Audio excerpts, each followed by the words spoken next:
इस स्थान पर दिनांक 7 जनवरी 2023 से 15 जनवरी 2023 तक श्री राम महायज्ञ का आयोजन किया गया है और यह यज्ञ का मूल उद्देश्य विश्व कल्याण एवं सनातन संस्कृति के संरक्षणार्थ हेतु किया जा रहा है कि हुई है राम सोई रुचि राखा, जो राम जी चाहेंगे वही खास होगा। तो यहाँ राम यज्ञ होने जा रहा है इस ठाकुरबाड़ी में, और राम यज्ञ पटना में शायद मेरे जीवन काल में अभी तक में कभी हुआ नहीं है, पहली बार मैं देखने जा रहा हूँ। और इस राम यज्ञ को अद्भुत बनाने के लिए आप सभी हमारा साथ देंगे और यहाँ के सारे लोग साथ देंगे, मुझे अटूट विश्वास है। हिंदुत्व की बात हो रही है, श्री राम की बात हो रही है, जो हमारे सर्वमान्य हैं, हमारे भगवान हैं, तो उनके लिए कोई चीज़ ही नहीं है, सब कुछ अच्छा होगा। और जहाँ श्री राम कथा होती है वहाँ हनुमान जी आते हैं।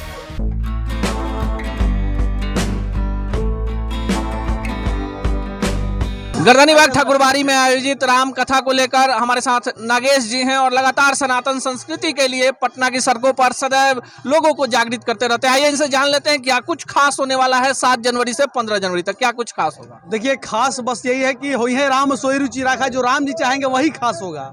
तो यहाँ राम यज्ञ होने जा रहा है इस ठाकुरबाड़ी में, और राम यज्ञ पटना में शायद मेरे जीवन काल में अभी तक में कभी हुआ नहीं है, पहली बार मैं देखने जा रहा हूँ। और इस राम यज्ञ को अद्भुत बनाने के लिए आप सभी हमारा साथ देंगे और यहाँ के सारे लोग साथ देंगे, मुझे अटूट विश्वास है।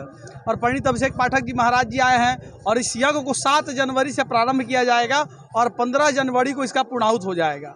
कहा गया है भागवत में विश्व का कल्याण हो, तो विश्व के कल्याण के लिए और संस्कृति के लिए, हिंदुओं की संस्कृति सभ्यता के लिए ये यज्ञ किया जा रहा है। यज्ञ जेन्युइनली पूरे भारत के हर कोने में होना चाहिए ताकि संस्कार मिलता रहे और यज्ञ से आपके यहाँ का कलेश जो होता है वो दूर होता है, इसलिए यज्ञ अति आवश्यक है।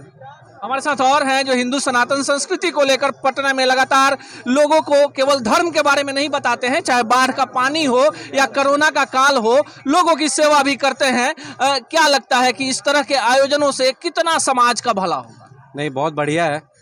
यज्ञ और सनातन संस्कृति का प्रचार प्रसार तो हम सभी भाई को मिल के करना चाहिए।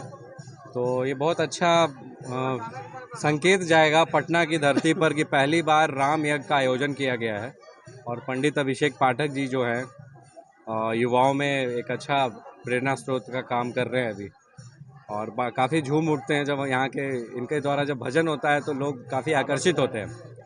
तो इसलिए हम लोग करेंगे इसमें जितना मेहनत हो सके, जितना लोगों का साथ हो सके, और सभी लोग से अनुरोध भी करूँगा कि इस चीज़ को ज़रूर आगे बढ़ाएं। और गांव-गांव गली-गली तो होता ही है, शहर में भी होना चाहिए। देखिए कितने उत्साहित हैं जो आयोजक हैं, लगातार लोगों को जागृत तो करते ही हैं सनातन धर्म के प्रति।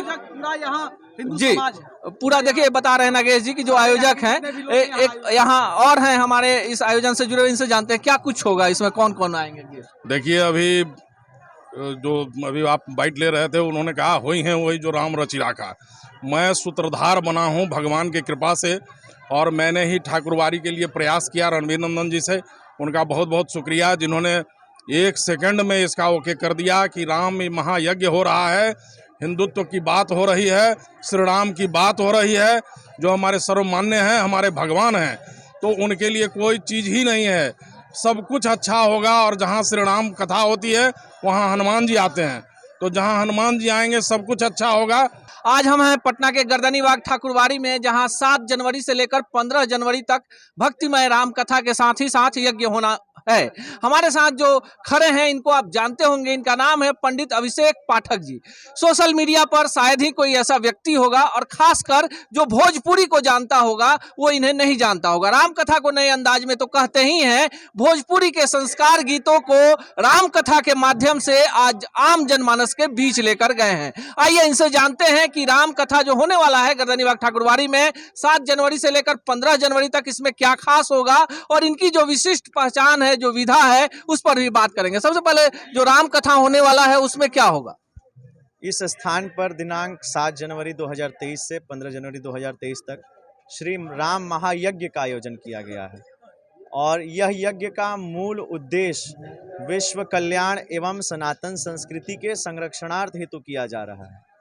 हमारा जो यज्ञ धरोहर है ये भारत का जान जाइए एक मूल धरोहर है जो कि कहीं कहीं विलुप्त होते जा रहा है। बहुत कम संत महात्मा बचे हैं जो यज्ञ कर्म को लेकर चल रहे हैं। ऐसे समय में हमारा और आपका ये सबसे पहला फर्ज बनता है कि अपने हर कार्य को एक तरफ रख के जो भारत का धरोहर, देखिए आज नरेंद्र मोदी जी जो हमारे प्रधानमंत्री हैं, धरोहर पर कितना विशेष ध्यान देते हैं कि कोई ऐसा धरोहर हो उसको और बढ़िया से विकास कर देना है, उसका और बढ़िया से उत्थान हाईलाइट कर देना है।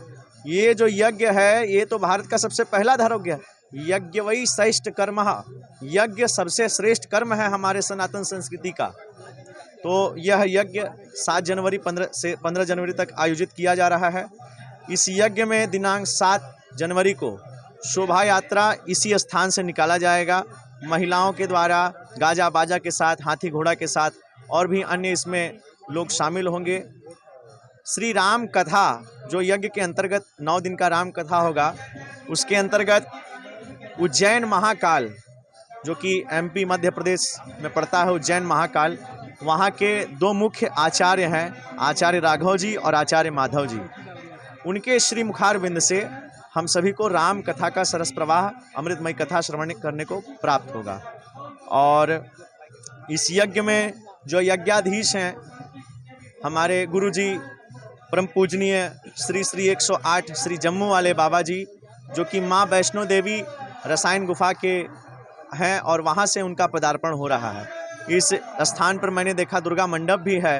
तो ये जान जाइए हम सभी के लिए, सकल समाज के लिए बहुत गर्व की बात है कि ऐसे ऐसे प्रांत से ऐसे ऐसे संत महात्माओं का यहाँ पर पदार्पण हो रहा है।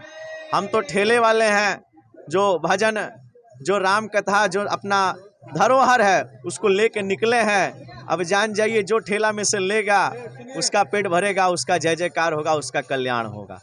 यह पंडित अभिषेक पाठक जी, जिस तरह से डिजिटल क्रांति आ गई, लोग जो हैं मोबाइल की दुनिया में खो गए, दिमाग पर एक नए युग ने अवतरित ले लिया। ऐसे में राम कथा को जिस रूप में आप गाते हैं, कहीं ना कहीं रुचि होती है और जिन लोगों के अंदर कहीं ना कहीं सनातन धर्म कुंद हो चुका है, वो लोग भी आपकी कथाओं को सुनते हैं। ये कॉन्सेप्ट आपके पास कहाँ से आया कि इतनी रोचकता के साथ राम कथा को आम जनमानस के बीच लेकर जाए?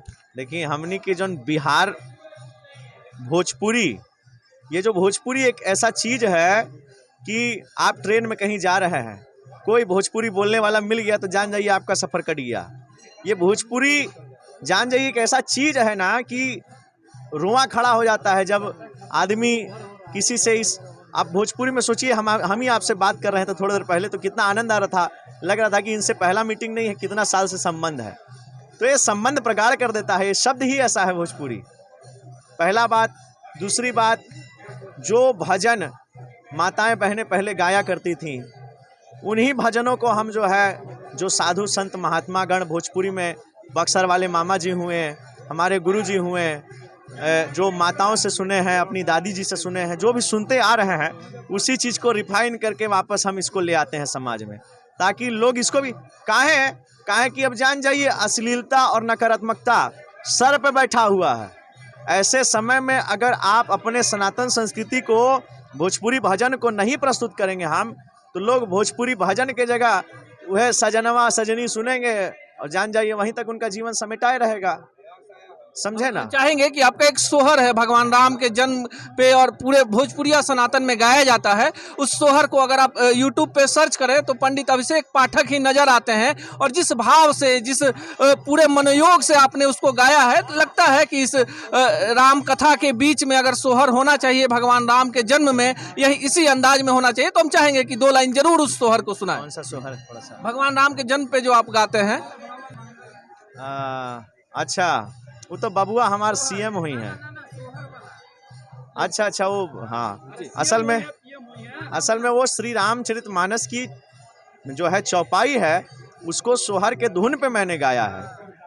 हम गा के सुना रहे हैं आपको कि मंगला भवानाया मंगला हरि रघुनंदन हरि, अरे द्रवहु सो दशरथा अजिरा बिहारी रघु नंदन हरि।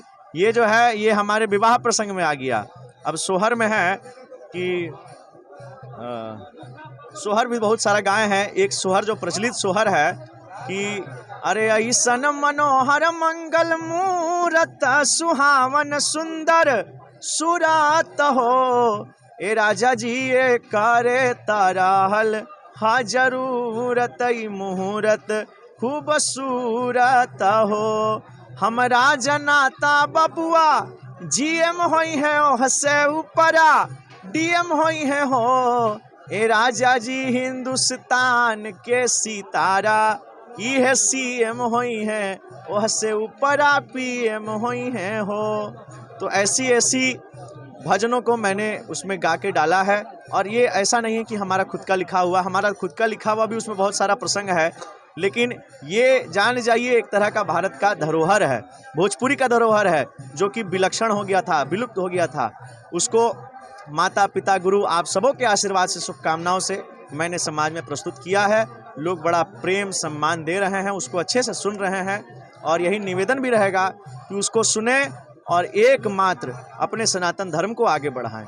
यही हमारा उद्देश्य। यह है पंडित अभिषेक पाठक जी। जैसा कि मैंने पहले बताया था कि भगवान राम भारतीय सनातन में जन जन में रचे बसे हैं और उस राम कथा को नए अंदाज में और लोगों के मनोयोग को समझते हुए जब ये गाते हैं तो कहीं ना कहीं निस्तब्धता आ जाती है, शांति छा जाती है और लोग राम कथा में रम जाते हैं। जिस तरह से कुछ लोग राम कथा का भी व्यवसायीकरण कर रहे हैं, ऐसे दौर में पंडित अभिषेक पाठक जैसे राम कथा के वाचक कहीं ना कहीं सनातन धर्म के ध्वजा को पूरे विश्व में आगे तो बढ़ा ही रहे हैं, आशा की किरण भी जगा रहे हैं। तो हम अब तमाम दर्शकों से आग्रह करेंगे कि गर्दनीबाग ठाकुरबाड़ी में 7 जनवरी से लेकर 15 जनवरी तक चलने वाले महायज्ञ में आए और पंडित अभिषेक पाठक जी के उस संगीतमय राम कथा को सुने, गुने और जाने।